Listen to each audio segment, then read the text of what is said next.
Good morning, faculty, staff, and students. Today is November 7th, Tuesday. Did you ever do the announcements as a kid? Did you ever get that opportunity? I don't think I actually. I never did it. I know I know people did it. Some of my peers did it, but yeah. I think in fifth grade they let kids do it every. I think it was like every Monday or something to make Mondays more fun. They let kids do the announcements, and I took it seriously back then, but I would not have taken it seriously if I got the opportunity. Now I'd just be saying a bunch of nonsense. Yeah, I think they started doing. They had like a whole morning announcements crew. Yeah, they do it we had ours televised. Yeah. Really? In high school we did. Wow, that's like what you see in movies. Yeah. No, they televised it. I mean, it was horrible because it was run by the students. Yeah. We did morning announcements in middle school and elementary school, but then in high school we did ending announcements, and they were different every day. Sometimes they would be 10 minutes. It was ridiculous. And you'd have to just wait until they were done. Sometimes it'd be a minute, sometimes it'd be 10. Trying to get out of there. You couldn't leave until they were done. Yeah. For today's lunch, we're going to be having a popcorn chicken with a Caesar salad. Did you ever they'd have mashed potatoes and they'd scoop it and it looks like ice cream, but it's just mashed potatoes? That was at my school sometimes. Yeah, they use like the ice cream scooper. Yeah. I used to get a bag of chips for 25 cents. Those are the good days. Not anymore. Yeah. All right, so this is the 6th episode of The Worst Idea Ever. I'm Thomas. My name is Gabe. All right, and here we go. November 7th. A little bit of a cold open format change there. Yeah. Got to keep everyone on their toes. Mix it up a little bit. That's right. Yeah. So over halfway through season 1. Yes. We could not have made it this far without our valued patrons. So remember to subscribe, share the video if you want, leave a supportive comment, hit that notifications bell because I mean you're gonna need to have this as to get you through the week. Get you through the week, yeah. We could also not have made it this far without our cocktail of the week, which is Jack and Ginger. Jack and Ginger. You introduced me to this one at, I'd usually get, a beer or a Jack and Coke, and you'd always get the old Jack and Ginge. Yeah, actually, my roommate was the one who turned me on to that. Yeah. Nice. Yes. So it's, what? That's good. It's all right. I think I may have put not enough ginger ale in here. I definitely did not put enough ginger ale in mine. Let's see. Kind of takes down the strength of the whiskey, though. Yeah? I didn't put a lot in mine, so it's like just Jack with a hint of ginger. A little splash of ginger. A little splash. Yeah. All right. So, music topics this week. You and me are big 80s music fans. Yes. A lot of hair metal, and something VH1 or MTV did a lot of in the 2000s were these documentaries called Behind the Music. Yes, Behind the Music. And those are good. Those are funny. They're better than a lot of music documentaries that, a music documentary is going to be good, or at least not bad, if it has music from the band in it. Yeah. And it has actual band members in it. If you watch a music documentary, it doesn't have any band music within 30 seconds. It has just some cliched Canva nonsense, Like this podcast. Yeah. No, but it just has songs that sound like the band but aren't, and then it has like a friend of the guitarist from the 80s or the manager's wife or something. We've talked about this before, not on podcast, but just in our personal lives. But I don't actually know any. I can't think of a documentary I've watched where that's been the case, though, where they haven't had people from the band, they haven't had the band's music. Well, I can't either because I stopped watching it within a minute, so I don't remember it. That's fair. Yeah. But Behind the Music, those are always always the same thing every episode. Yeah, pretty much. I mean, what do you? I don't know. What do you think? What's the usual script? I guess. So it's usually, 2 or 3 guys knew each other, and then they moved out to L.A. from usually the East Coast or something. They moved to L.A. and then they met 2 or 3 guys there, and they were trying to do music, and they struggled for a few years and lived in apartments, and it's usually they were taken in by strippers or something, and Yeah. they were just trying to make it. They were like, yeah, we were splitting up French fries, and just all these stories about making no money basically for 2 or 3 years, and then they hit it with one song, and then they signed a record deal, and they lived the life of excess for 3 or 4 years, and then drugs get in the way, And it's always the same announcer guy. You just take every episode and it's the same story. Pretty much. They get big, they do drugs, and then it all falls apart. Someone dies or gets arrested. Someone dies or gets arrested or kicked out of the band, and then 10 years later they reunite, and now they're just doing like some bullshit reunion, or they're doing, solo stuff. I keep seeing too, the last tour for some of these bands. Yeah. Like, I remember Metallica, for example, they just, they released an album in 2016, and they're like, this is the last album, last tour. And then they just released an album this year, and they're going on tour with some big people. Luxy Turner. So every time they say, farewell tour, like I saw, Motley Crue and Poison and all them on their farewell tour. Yeah. It's never usually the end. The Motley Crue one kind of annoys me because Motley Crue. They made such a big deal in around 2016. They were saying, yeah, this is the last tour we're ever going to do. We're going to sign contracts to ensure that we'll never play live again. And then they do that, and then they did that. They had made a big deal that they were signing contracts, that this would be the last tour, and then they go on tour again. And then I like Kiss, but I saw Kiss a few weeks ago, and this is their farewell tour. I saw them in 2019 when that was their other farewell tour, and then I saw a poster and a guy's shirt at the concert that said the 2000 farewell tour. They were doing a farewell tour 23 years ago. Wow. But they made it a big deal this time. They were saying this is our last 50 shows right here. So they put a number to it, maybe it'll be more concrete. It's kind of like a UFC pay-per-view where they have like the pre-fight interviews. I mean, it's kind of the same concept because like you got to hype it up. Yeah. Like I remember like the whole McGregor Mayweather fight. They had all of those interviews and they were just like talking shit the whole time. Was that the last? No, that wasn't the last time he fought, but that was like his second to last fight, right? I don't know, something like that. But yeah, it's kind of the same concept. You got to hype it up so there's more demand so you can make more money. I wonder if I don't think he actually has. Conor McGregor has beef with Mayweather. I feel like he does have beef with Nick Diaz though. Nate Diaz. Yeah. Yeah, I think even after the fight, Mayweather and Conor I think they were spotted like chilling somewhere. And the Khabib beef is definitely real. Yeah. Yeah. There's not much real beef in the UFC. There's that one, Conor and Khabib. And then John Jones and Daniel Cormier was a pretty good rivalry too. I don't know if they have bad blood now, but they went at it for a little bit. Who was Crow Cop? Who was his not Achilles heel, but who was his who would he go at it with, like legit? He had some good matches against Wanderlei Silva. I think he beat him. I think they had a draw once, and then he beat Silva.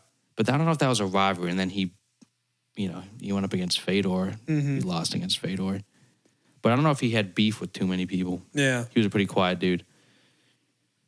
But there's not a lot of real beef because I mean, it's your job. Yeah. You really can't have. Also, if you talk shit, you're gonna have to back it up. Actually back it up. Yeah, actually. It's not like they'll actually fight. It's like the NBA. Yeah. I think they should allow fighting in every sport. They should. I think that would bring the trash talk down a lot. Because even in hockey, if you trash talk, you have some balls because you will fight. You're gonna have to own up to it, and if you don't. If you're one of those guys who, like someone tries to fight you and you don't, everyone's like, oh, well, this guy's just full of it. He's not going to do anything about it. How does that work if you're a star?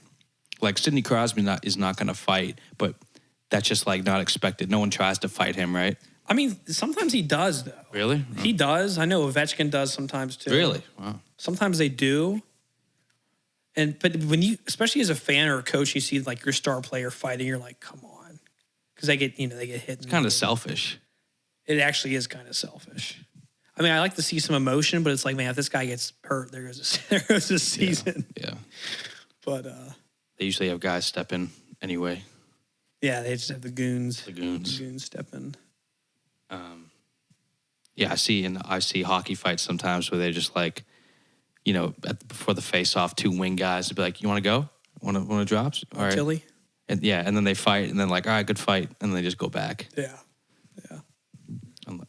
Matthew Barnaby. Matthew Barnaby. He was a Bruin and a Penguin, right? Was he on the Bruins? I think so. I don't know. Yeah. Matthew Barnaby. A little before my time. Yeah, I remember Sean Avery Sean Avery. growing up. He was a Ranger, right? Yeah. And then y'all had Joe Thornton? Yeah, I think we had Joe Thornton for a little bit. Yeah. Was he an instigator?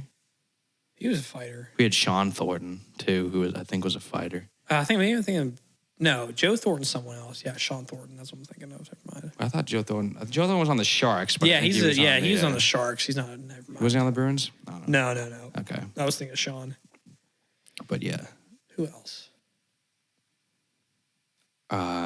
just instigators. I don't know too many Fighters. hockey instigators. Oh, Claude Lemieux. Claude Lemieux. What was that guy? Who was the guy who someone scored a goal and then he was celebrating and the guy just hit him? Was that Claude Lemieux? Was that No, that was Torrey something or no, that was Dale Hunter. Capitals Okay. versus Islanders. 80 something, I think. Cheap shot at him after he scored the game winning goal. Yeah, I think the guy was injured for the rest of the season. yeah, Yeah, that was in the Yeah. playoffs too. yeah. It's not good. It's a bad. Didn't the Avalanche have a big rivalry in the beginning of the 2000s with some team? Probably Red Wings. Was it? Yeah. It's usually the Red Wings. Yeah. Yeah. Who's the champion right now? Is it the Avalanche? We always do this. Who Yeah, just won? we Who won always the have World this Series? conversation, yeah. I know the Rangers just won the World Rangers won. Series. Yeah, that's the first time they ever won. Yeah. I always find out about the World Series the day of the first game. Oh, the World Series is on. And then if I got nothing to do, I'll watch it. I mean, it's hard to watch sports on the weekdays. Just gotta make time for it. You gotta block it off. But I'm not going to. Well, I mean, I'm not gonna watch if my team's on in. Like the Pirates are. They haven't been in the wild card game since like 2015 or something. Yeah. So they never make it too far. But yeah.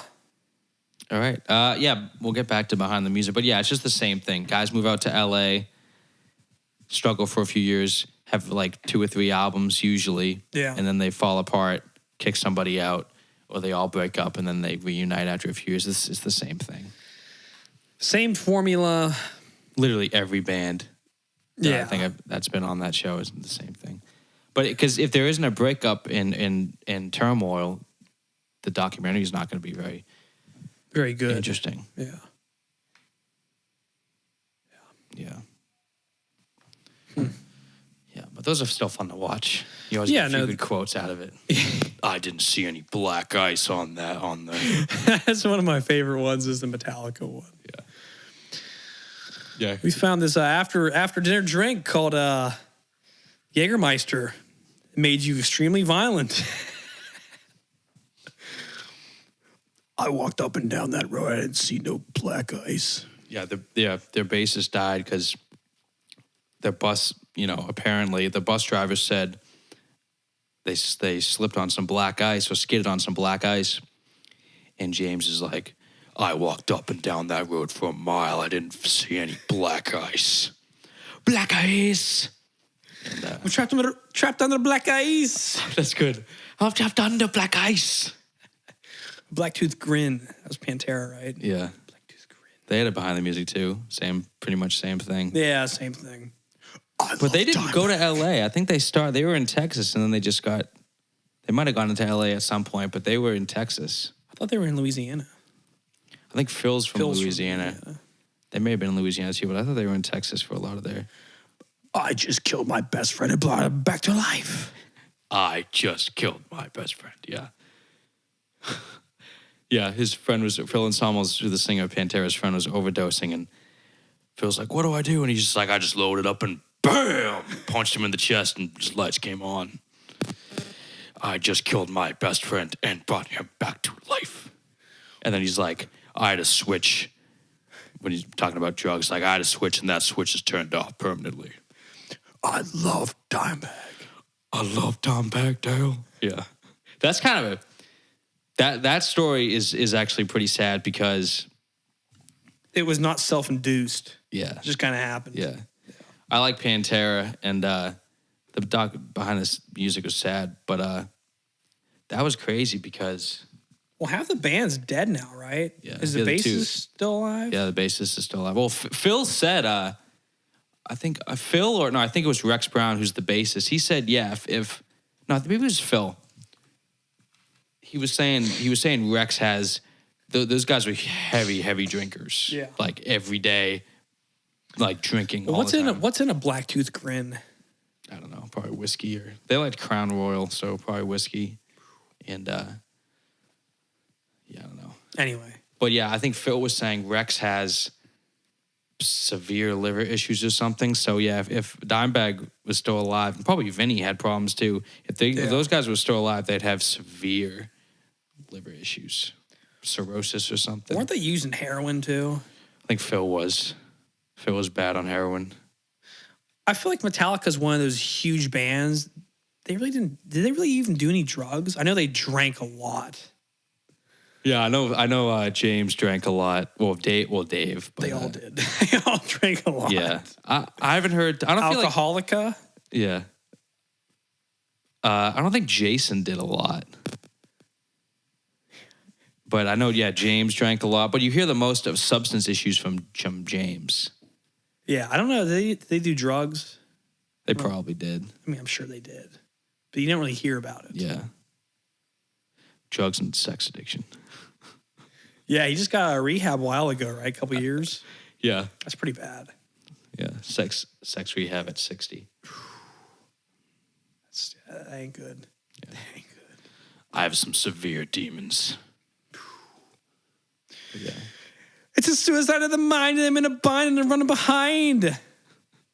Yeah. They're trying to make me go to sex rehab, but I won't go. No. Yeah. I just released a new album. It's called. 72 seasons. Rise. That's only 18 years. 72. Because I heard at the gym the other night, 72 seasons, and I'm like, It's been 18 years. what does that mean? It's only been 18 years. 18 years, right? And on the 18th birthday, on the 18th birthday, he found out it wasn't his. Was that Gold Digger? Yeah. I ain't saying she a gold digger. Am I indeed? Yeah. But Get down, girl. 70 Go ahead and get down. Get down. Get down now. Gone. So why do Who's they call it featured on that 72 song? Seasons? That's Jamie Foxx, Jamie right? Foxx. Jamie See, Foxx. take my money. Did you see Ray, Ray? the movie? Yeah. No. Jamie Foxx he played Ray Charles. Yeah. And I'm Ray Charles to that bullshit. Is that a line? Yeah. What is that? I'll hop up on that. That's a Drake. No. Yeah, that's Drake. That's Drake's song. What song is that? Passion is from miles away. No. Messing with the things you say are okay. I forget. That's Lil Wayne. Lil Wayne and Drake, I think. But she bad or something. She won't. But then again, maybe she will. But she bad, and that's good. Yeah. Dude, Drake's got some bangers. I don't care what y'all say. He's got some heaters. I don't know much about Drake. He's good. I like Passion Fruit.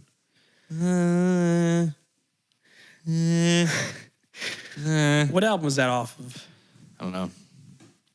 What was the big one? Yes, You used to call me on my cell phone late night when you need my love. What else are the good songs? Headlines is good.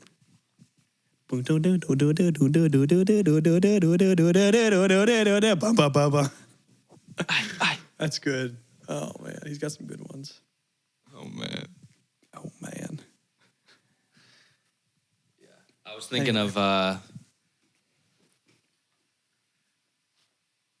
was thinking of bands that have great songs. There were some bands that have that's what I was thinking of. Yeah. There are some bands that have great songs but then the other songs they have are pretty mid. But then there are other bands that have great songs, and all the other songs they have are pretty good. Like, I think of bands that have great songs, and then their not great songs are still really good, like Poison or Lynyrd Skynyrd or Black Sabbath, you know? But there are some bands that they have great songs, then they're not great songs, just not very good. And those, I was thinking of Motley Crue and Kiss. Now, I love Kiss, but I love Motley Crue. I like Motley Crue. I don't love Motley Crue, but I like Kiss, but they have some songs that are just kind of like, okay, but then they have great songs. Motley Crue has great songs too, but a lot of their songs, I'm just kind of like, that's okay. It's man, that's tough. It's a tough one.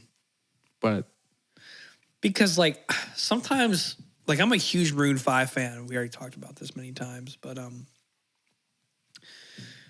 I'll hear some of their deep cuts, and I'm like, I'm not sure if it's actually a good song or if I just like them.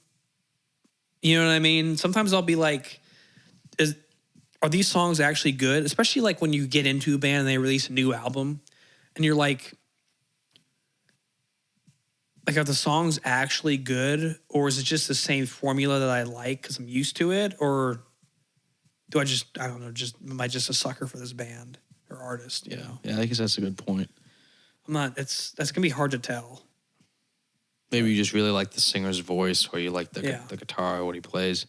But yeah. Some I don't know. I like Kiss a lot, but I like Kiss because I know a lot about the band members, because there's a lot on. I've listened to Paul Stanley's autobiography, and I've seen a lot of interviews with Ace Frehley, so I know the band dynamic, and so that kind of makes me enjoy the band more, because I'll think about the history between the band while I'm listening to it. Yeah. And it's kind of cool how they have, I like when bands have multiple singers. Everybody in that band sang, at least had one. It was usually, Gene and Paul had 3 or 4 songs each, and then Ace would have 2, and then Peter might have 1 or 2. Yeah. So I like that. That's cool. Kind like of like Eagles. Yeah, Eagles or Beatles. They say they're trying to be like the Beatles and where they all sing. But yeah, I like when bands do that. But yeah, knowing more about the band's personal, like about their members themselves, makes me like the band more. Like same with Pantera. I've seen dozens of Phil Anselmo interviews. Yeah. He's a funny guy. And so that makes you like the band more. Yeah, it kind of it adds more personality to it. Yeah, it's more of a connection. It's not just, you can kind of separate the members. It's not just like, oh, this is just this sound. Yeah. It's yeah. And I like it's interesting when people say, "Oh, this guy's, he's crazy, or he's very egotistical." It's like you kind of want a rock, singer. Everyone says like, "Oh, Axl Rose is crazy and he's a jerk." It's like you kind of want him to be like that. Well, you have to be. Yeah. To be the front man, I feel like. Yeah. It just can't be too much. Yeah. It has to be a little bit, but it's a very thin line between enough, not enough, and just too much. Yeah. Yeah. And then people say Gene Simmons seems to have a big ego. It's like, well, he's probably playing a character. You know what I mean? He's probably way different in front of the camera than he is by himself. But that's good because it's like you're playing a part. But it's also like everyone knows Guns N' Roses and Kiss. Yeah. There's no one who doesn't know that. Yeah. Unless you're just a total social outcast and you lived under a rock for the past 30 years, 40 years, I mean, everyone knows who that is. So if they have an ego, then I guess they earned it. It makes things more interesting. I heard I didn't see Almost Famous. I was supposed to watch it for school, but I didn't. But they were talking about how a lot of bands have a flamboyant, loud lead singer and then kind of the mysterious guitarist. And that's he's, mysterious and quiet guitarist. And that's true with Guns N' Roses and Van Halen, and Deep Purple, a lot of bands like that. I was trying to think of, is there any band where the guitarist is bigger than the lead singer, like more well known? And I was thinking, maybe Van Halen. Yeah, maybe Van Halen. And then I was talking to my uncle. He was a Guns N' Roses fan. He grew up he's born in the late '60s, so he grew up in the '80s and '90s. And I was like, I feel like is Slash bigger than Axl Rose? And he was like, no. I don't know. Yeah. That's a tough one too. Maybe now because he's been more in the line in the spotlight. Yeah.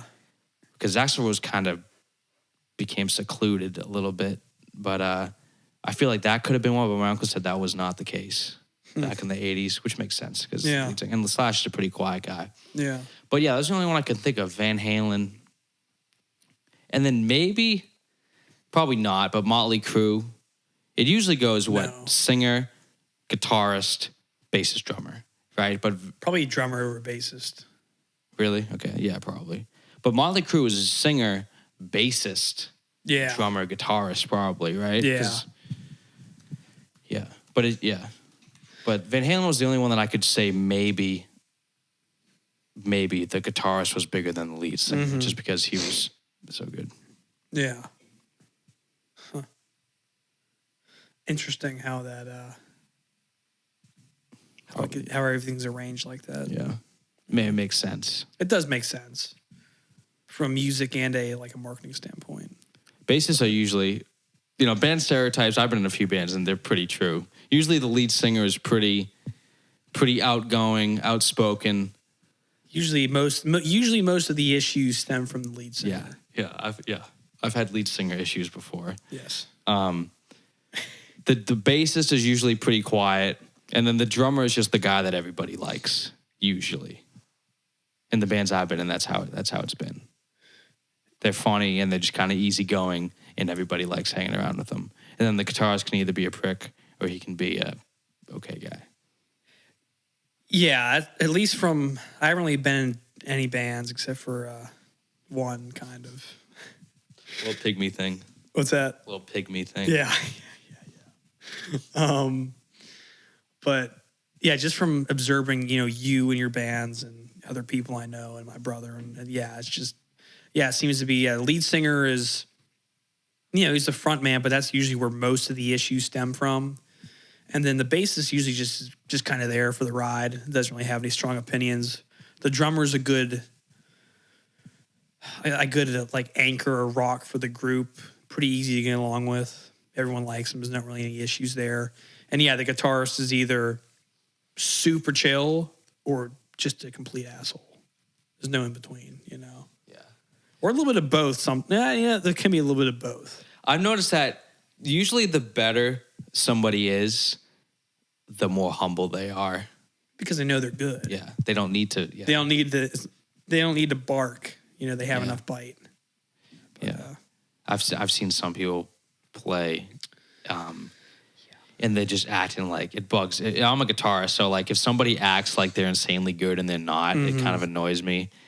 There's this one guy who just he'd play a solo and he'd just be doing the most cliched pentatonic stuff, and he just hit the wah pedal every solo. If you do that, that's a red flag. If you hit the wah pedal every solo, you're covering up mistakes. Yeah, I know a guy who's in a pretty famous band who always does that. Yeah. Now you know why. Yeah, now we know why. Okay. But usually the better you are, the more humble you are about. I mean, I've been around musicians all my life and dealt with hundreds of musicians. I've never heard somebody brag about how good they are. That's not a musician's thing, which I think, that's a good thing of the culture. I don't hear musicians brag because nobody will want to work with you, They can say, "Oh, I'm good," but nobody ever says, "Oh, I'm better than this guy." I've said that sometimes. I've said that sometimes, but not to them or, It comes up in, usually in smaller settings and behind closed doors. Usually, I had a gig. No, yeah. If you say that, everyone's going to think you're a jerk. Yeah, no matter what. Yeah, you could be the best guitarist ever, but if you're a jerk, no one's going to want to play with you, I mean, it's a lot of things, Yeah. Sometimes, people don't want to play with me. And, Yeah. Yeah. Different kind of, whatever. Yeah, okay. All right. That was an odd segue. But let's get back on topic here. That's pretty good. So, some bands have great songs, and then the other songs are good too. Poison. I think Poison is, besides Van Halen, because Van Halen is my favorite band, I think Poison's songwriting is so good. It is pretty good. I like Poison. Yeah. Motley Crue songwriting is kind of okay. Not going to lie. It's not great. It's not great. I'm not. I'm not. I do like Motley Crue better than Poison. Though. Ooh. Okay. I do. The song wise, or just They in just general? have more songs, I think. You know? Yeah. I was never big on Vince Neil's voice. Yeah, I'm not either. It's a little too shrill for me. But I think some of the worst 80s songs, I think Shout at the Devil is maybe... Shout. Maybe. Shout. I like Shout, Motley shout, Crue, but shout, shout, shout. I think Shout at the Devil is maybe the worst 80s song of all time. And Vince Neil doesn't have... His vocals are terrible. And the riff is so dumb. Doom, doom, doom. Boom, boom, boom. Shout. Shout. Shout. Let it all out. Come on now. How many 80s? We did this. This is like the first episode. First episode. Shout. Shout. It was a good time. You had to shout. And we're not shouting out with the devil. We're shouting out the devil. Shout. Shout. Shout. Shout. Let it all out. That's good. I'm talking to you. Come on. I was just thinking of this. Me and you will hear, well, I do this by myself, but like we'll hear a song, it's supposed to be serious, you know? Like, I'm trying to think of an example. Like, that's an example right there. But like, we'll just like make it into something that it's not. We'll make it more intense. You know, it'll be like, I don't know. I'm blanking on examples now. Any song, basically. I mean, pretty much any song, but let me look. I just heard one on the way over here. Let it all out. These are, as far as songs that give me nostalgia, Everybody Wants to Rule the World is definitely up there. That's a good one. What else is up there for nostalgia songs? That's probably the top one, actually, that I can think of. Really? Yeah. I wasn't even alive in the 80s, but it makes me feel nostalgic. Probably some 2000s stuff. You Get What You Give, too. Bang, bang, bang, bang, bang, bang, bang, bang. When the night is falling. Kick your acid. Out of nowhere. Kick your ass. Yeah. We do that with every song. We make songs sillier than they need to be. Like I was thinking, like "Don't Speak" by No Doubt. You know that one? Don't speak. I know just what you. Every time it's Gwen Stefani who's the lead singer for that band. Yeah. But you know she'll be like, "Don't speak" in the song, and you know in the car when I'm driving, like, "Don't speak, don't." You know, just stuff that's stupid like that, or like Blues Traveler. Or but you. He goes, "Oh, you want to give me the run?" And we go, Oh, you want to give me the runaround? You want to give me the runaround? Okay, all right. You're dying when we thought of that. That was good. Or I was thinking, I heard Daughtry over on the way over here. It's not over. It's not over. It's not over. All right, it's not over. Or I just had it. What was it? It's been a while. It's been a while. It's a good one. What else? A lot of 2000s stuff. In the end, it doesn't even matter. One thing. I don't know why. It doesn't even matter how hard you try. Keep that in mind. Keep it in mind. Doesn't even matter how hard. Let's try. Let's try. It's a running joke. It's a running joke, running gag. Running gag. Let's try. Let's try. But, yeah. Yeah. I like Kiss has some great songs. I'm in a Kiss phase right now. Paul Stanley has an autobiography and he just talks smack about everybody. It's hilarious. So that's kind of funny to listen to.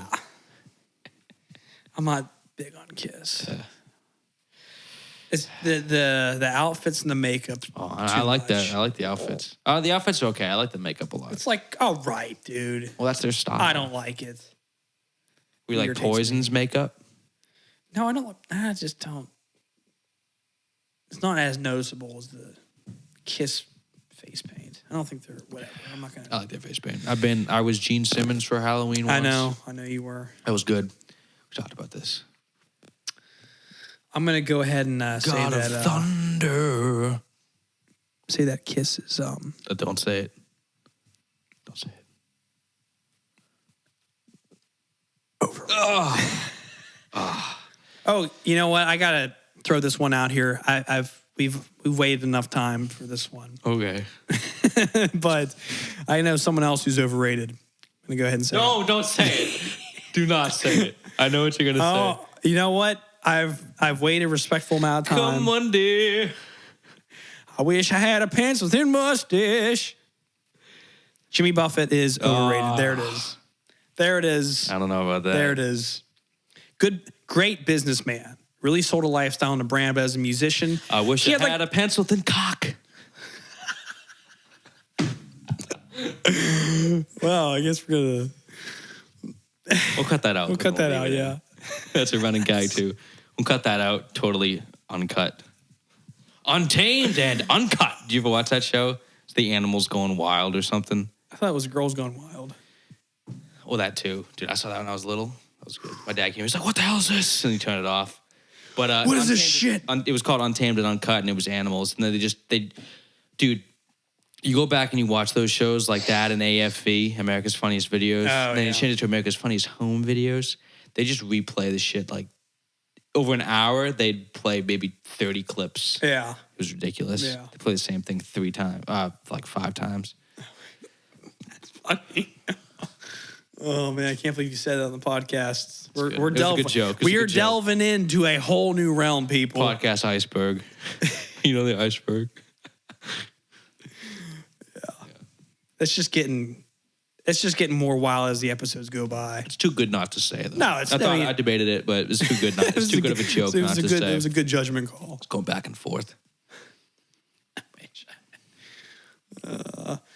Wasting away again. Also, It's 5 O'Clock Somewhere is one of my favorite songs ever. What would Jimmy Buffett do? Let me tell you. Funny you should ask, Alan. I'd say, pour me something strong. I'd say, pour me. Pour me another drink. Bottoms up. Hey, let me see your cup. Whiskey glasses. Hotel for Broadway. Yeah. All right, we've reused all of these jokes. We just recycle. The viewers can join in. The viewers can join in, sing along. Fall, they have like the bouncing ball, like on like the kids shows. Up, down, Going up, down, up, down, up, down. That's funny. Follow the bouncing ball so the kids can sing along. Yeah. What joke are we gonna make next? You have one of 3. It's one of 3 jokes we just recycled. That's kind of how That's how you build a rapport. You know what I mean? That's kind of how our friendships. Man, we've been using the same jokes for 5 or 6 years. We hang out probably once a week, maybe. Right, and so we tell the jokes, and then after a week, they become fresh again. Yeah, they become fresh again. Yeah. So it's good. It's good. It'll never not be funny. I don't think. Yeah. But yeah. The more we say it, the funnier it gets. It gets better. Yeah. It's good if you have an audience because they'll just get mad at how often we tell the joke. Like Cole gets mad every time. He's like, oh, man. We have a friend who, we'll be out in public and you and me will be bantering and he'll be walking like 5 feet forward to make it look like he's not a part of the group. Not a part of the group. It's like our dad. Yeah. It's funny because some of our friends who know us, they're like, oh. And other ones kind of think it's funny. But when you're around a new group of people, they're like, oh, they hit it off. Ah. It's either that or like, these guys are super weird. Yeah. Yeah. But it's always good to have an audience. Yeah. Makes it more funny. Yeah. Makes it way more funny. It does. Damn. Well, you can stay on topic here. Favorite guitar tones. Switching the topic, but stay on the topic of music. My favorite tone ever is Eddie Van Halen. That's one of my favorites for sure. I think the first album is the best tone ever. I think specifically, I'm the One. That's maybe my favorite Van Halen song, and his tone on that is great. The Running with the Devil solo tone is also great. And the Fair Warning record, also great tone. He changed his tone. Yeah, it's going. That's actually probably my least favorite off that album. Unchained. Chained. Changes. But I like that one. it's a good one. I think my favorite off that album is... Remember when that girl was prom queen? Oh, yeah. That was... Yeah, Dirty Movies is great. I think so. So This Is Love is my favorite. So This Is Love and Push Comes to Shove and then One Foot Out the Door. But, yeah. Favorite tone is Van Halen 1. And then Fair Warning is basically the same for me. Yeah. And Eric Johnson, too. Very great tone. Okay. But besides that, not a lot of tone. Jimmy Page, kind of, because... Oh, Richie Blackmore. He has great tone. If you listen to his isolated tracks, he's got great tone. Jimmy Page is good, too. I'm trying to think of a fifth. Not many other guitarists have standout. I mean, Steve Vai, you could say, maybe. I mean, we just talked about this beforehand, but I really like Dimebag Darrell's tone. It's a unique tone. It is a unique tone. I like it. It's pretty nasty. Yeah. Yeah, we were talking about, I think he either does highs all the way up and lows and mids all the way up, lows and highs all the way down, or lows and highs all the way up, mids all the way down. I Yeah, there's something going on there. But yeah.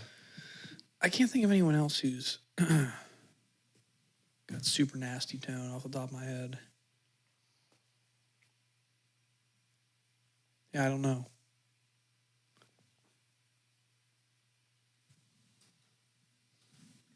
Yeah, I mean, everyone has good tone, but I wouldn't say everyone has good tone. Well, most people have good tone. Great tone. I mean, because I feel like if you have great tone, you'll always have great tone.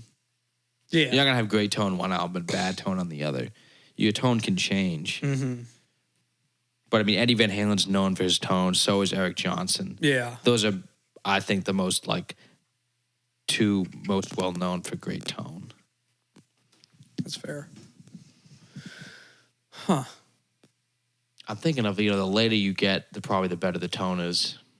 60s didn't have a lot of great tone, because it's a little sloppy. Sloppy, and the recording quality isn't as good. But it can't be too polished either because it doesn't sound natural. That's my opinion. Yeah. Oh, I like Zakk Wylde's tone.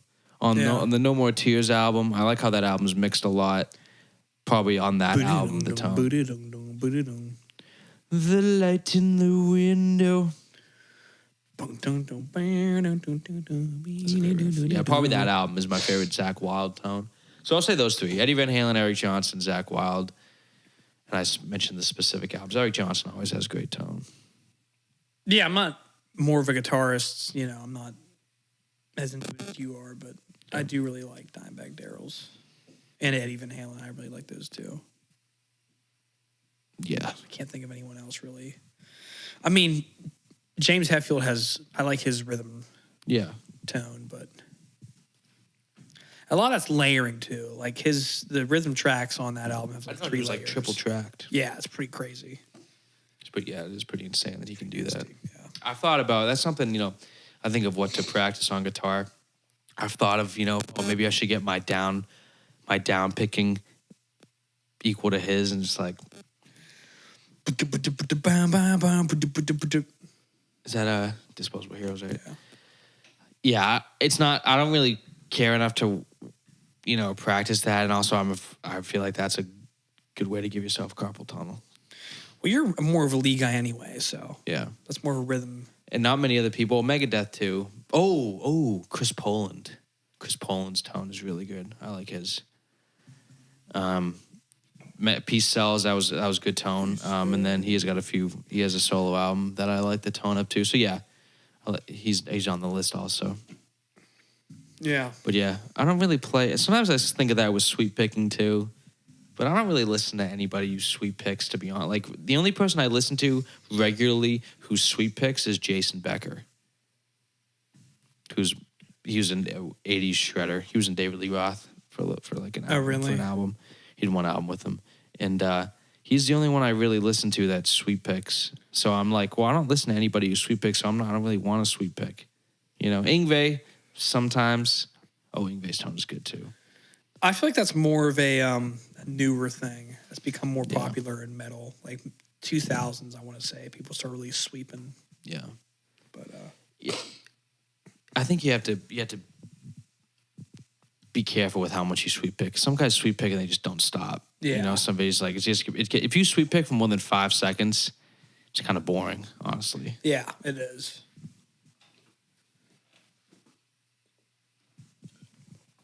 My biggest struggle with guitar is, I think it's important to listen to yourself. You record yourself and listen to yourself play. And the thing I struggle with the most is trying to make too much happen.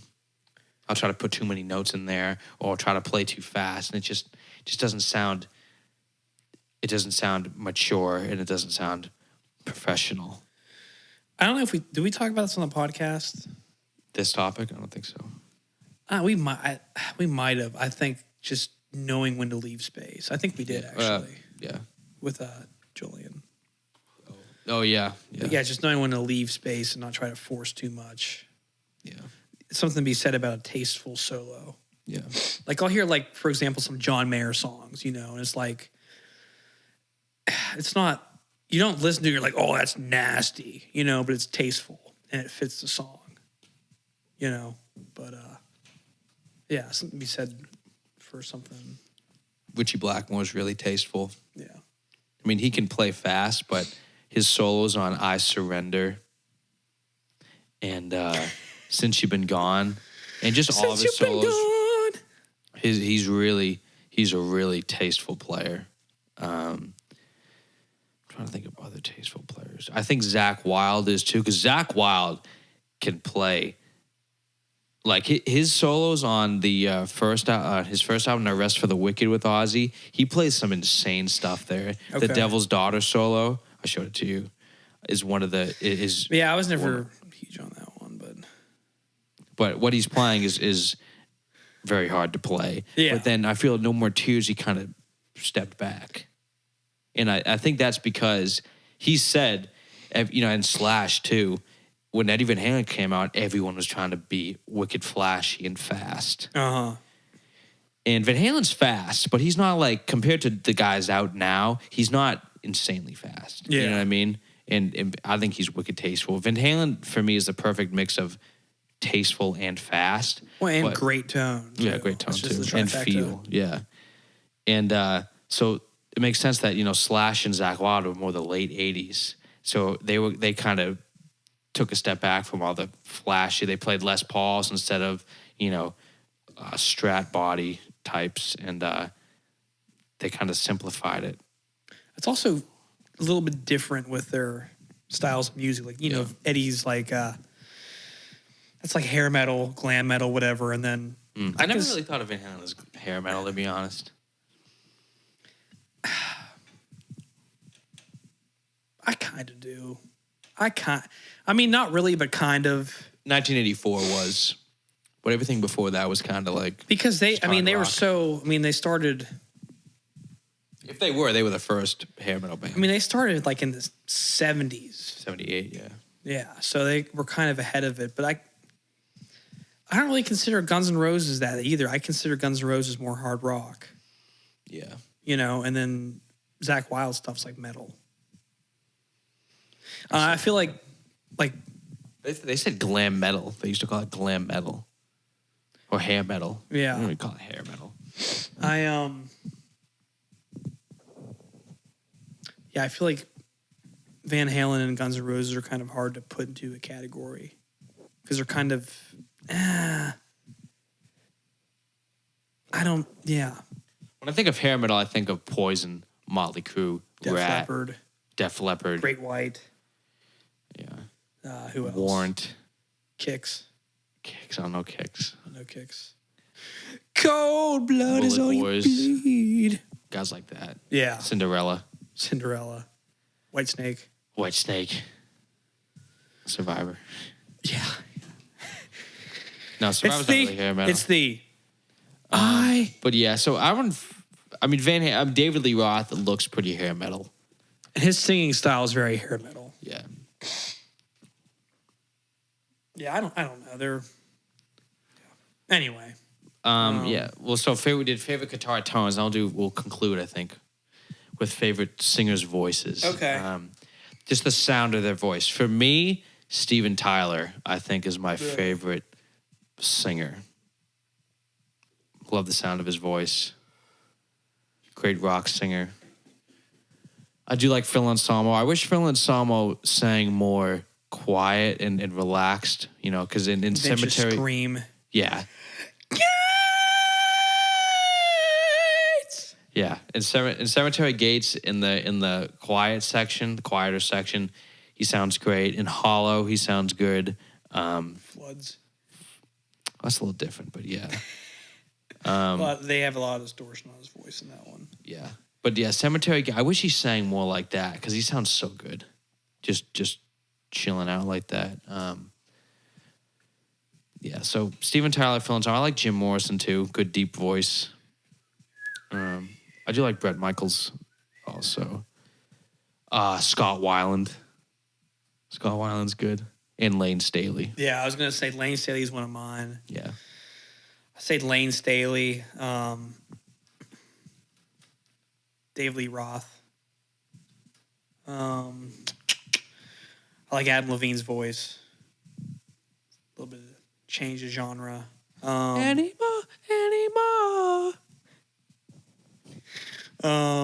Who else? Jonathan Davis. Ball talk. No, not a big Korn fan. They have a couple good songs, but I'm not huge on Korn. I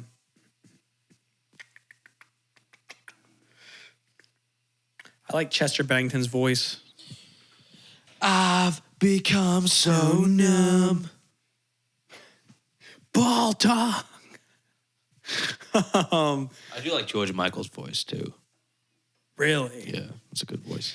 Take me to the edge of heaven. That's so hard to narrow down, though. You got a good list there. Some good ones. I know I'm missing some really great voices. I do like James Hetfield's voice too. Great. Yeah, he's got a badass voice. Yeah. Yeah. Yeah, probably best metal singer, maybe. I think. I don't like screaming stuff. I like Phil too. Gets a little heavy sometimes, but I'd say James Hetfield probably has the best metal voice. Yeah, I think you like Disturbed. David Draymond has a good one too. But I think as far as his voice kind of annoys. He's got Really? a good voice. He's got a great range, but his voice kind of annoys me sometimes. It's just like, all right, come on. Okay. I don't listen to Judas Priest a lot, but Rob Halford, great voice too. You like Iron Maiden? What about Bruce Dickinson? I know I'm he's not huge supposed on to be. Iron Maiden. His voice pisses me off. I don't like it. Run to the hills, run for your life. We just didn't even plan that. Came in on the same note for the same song. That's great.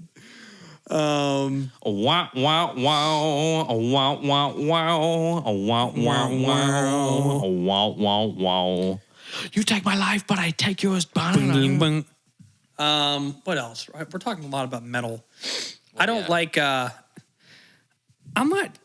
not huge on.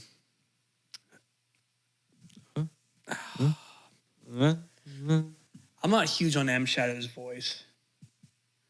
This is Bat Country, the family affair. What is it? Bad Country. Do they have family? No, I don't think so. It's in the family. Oh, Welcome to the Family. Welcome to the family.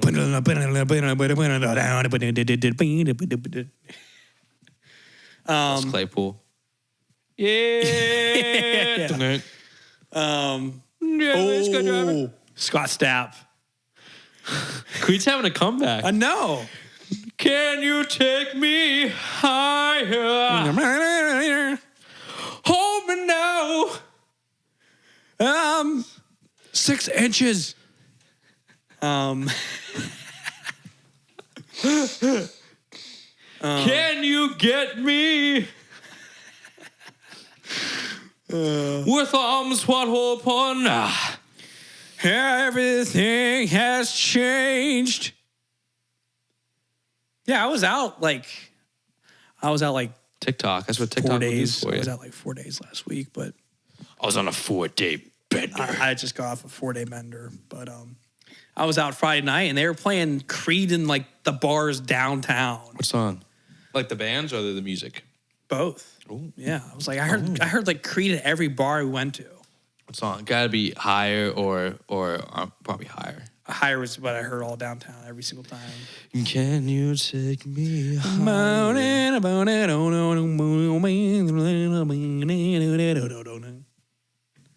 Yeah. Oh, I like Johnny Resnick's voice from Goo Goo Dolls.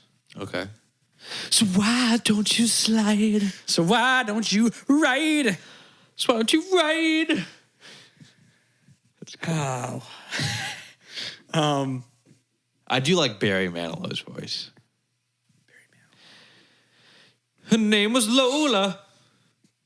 She was a showgirl. Oh, I like another 2000s band, Lifehouse. I like Jason Wade's voice. Okay. We're both looking for something. Kind of that same post-grunge type of singing. All right. Ooh. I like another band is I know you're not into. I like Brian Burkheiser's voice from I Prevail. Okay. He's got a nasty, clean voice. All right. I'm just naming everyone now at this point. Well, I think metal singers just seem to be more skilled, but they also like that's kind of like what the genre calls for. Well, the genre is just a lot of skill. Everyone in a metal band, unless they're screaming the whole time, Yeah. everyone's pretty skilled in those bands. I mean, they have to be. It is what the genre calls for. Yeah. All right, I think we're coming to the end here. Ooh. Yeah, last one. Well, do we want to start a new topic or no? No, I think we'll probably end it. Yeah, we'll call it. All right. Well, thanks for tuning in to the 6th episode. of Worst Episode Idea number Ever. 6. Yes. And again, remember to like, subscribe, share if you'd like, leave a supportive comment, hit that notifications bell, and we got our socials linked in the description. So if you want to go ahead and give us a follow or give the Worst Idea Ever podcast account a follow. That's right. Be posting updates on there so you can stay in the know. In the know. In the know, don't you know? In the know, don't you know? No.